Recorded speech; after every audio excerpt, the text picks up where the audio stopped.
Have you ever felt that moment, that gut-wrenching second when everything you planned, everything you worked for, just shatters? The project you poured your heart into fails, the deal falls through, the unexpected crisis hits. Your world feels like it's spinning out of control. Your heart pounds, your mind races, and you're just frozen. We've all been there. It's a universal human experience. But what if I told you there's a way to stand firm in that storm? A way to find your center when everything around you breaks? This isn't about suppressing your emotions or pretending you're a robot. It's about understanding the anatomy of control. It's about building a mental fortress so strong that no external chaos can breach its walls.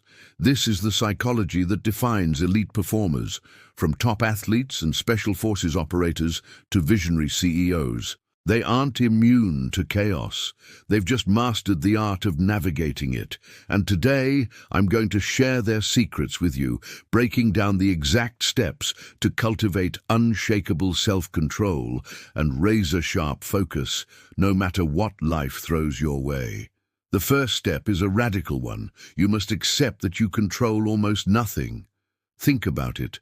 You don't control the economy, the weather, or what other people think or do. We spend so much mental energy trying to wrestle with these external forces, and it's exhausting.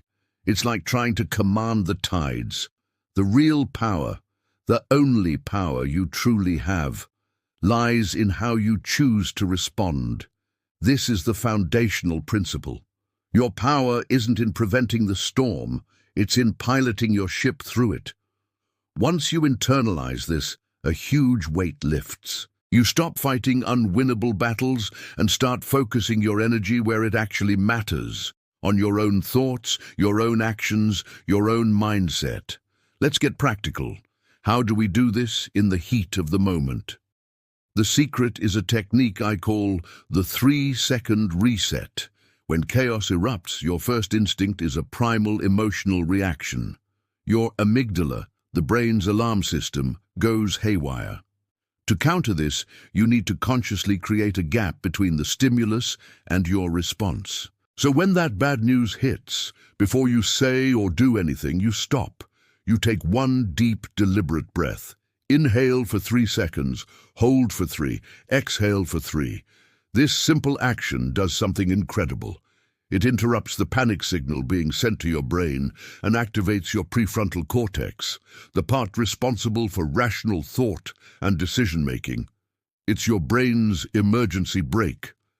That tiny pause is the space where control is born. Now that you've created that space, you need to reframe the narrative.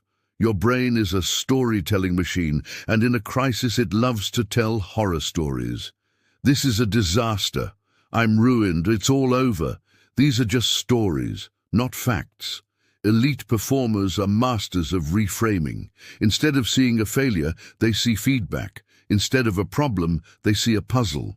Instead of a dead end, they see a detour. Ask yourself 2 powerful questions. What can I learn from this?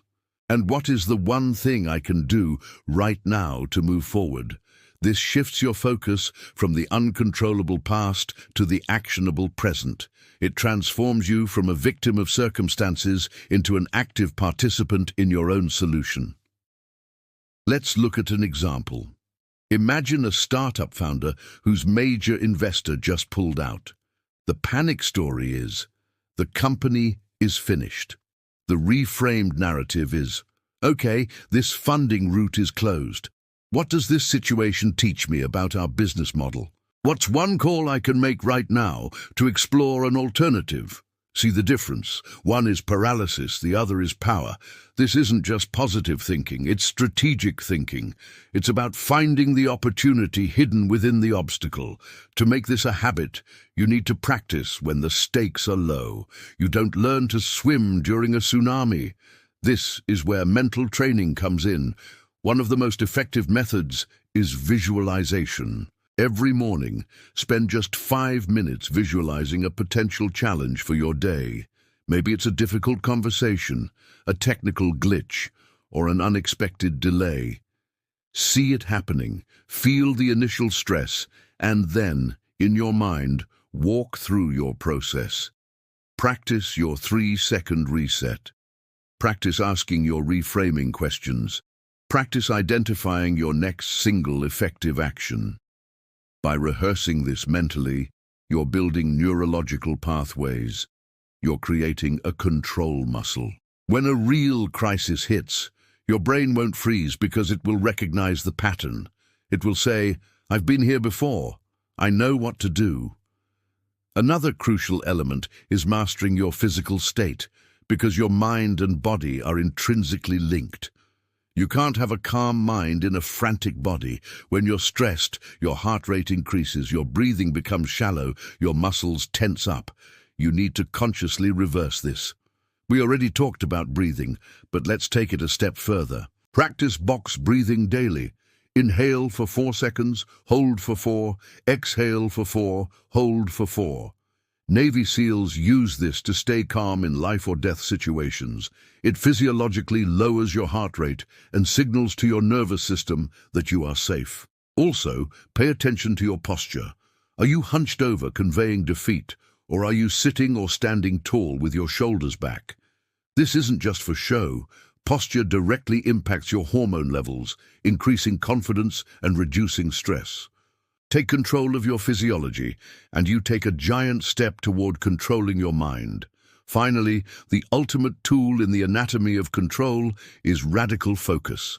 In a crisis, a million things will scream for your attention. Most of them are noise. The elite performer has the discipline to filter out that noise and focus on what they call the point of impact, the single most important task that will make the biggest difference. It's not about multitasking, it's about monotasking with extreme intensity. Ask yourself, of all the things I could do, what is the one thing I must do? Identify it, and then pour all your energy into executing that one thing. Forget everything else for a moment. Once that's done, you reassess and find the next point of impact. This sequential, focused approach is how you navigate your way out of any complex crisis. It turns an overwhelming mountain into a series of manageable steps. Building this kind of unshakable control isn't an overnight transformation. It's a practice, a discipline you cultivate day after day. It starts with accepting what you can't control and focusing on what you can, your response. It's about using the 3-second reset to create a space for thought. It's about reframing problems into puzzles and training your mind through visualization. It's about mastering your physical state through breath and posture. And finally, it's about applying radical focus to the one thing that truly matters right now. Start small. The next time you feel frustrated or overwhelmed by something minor, practice these steps.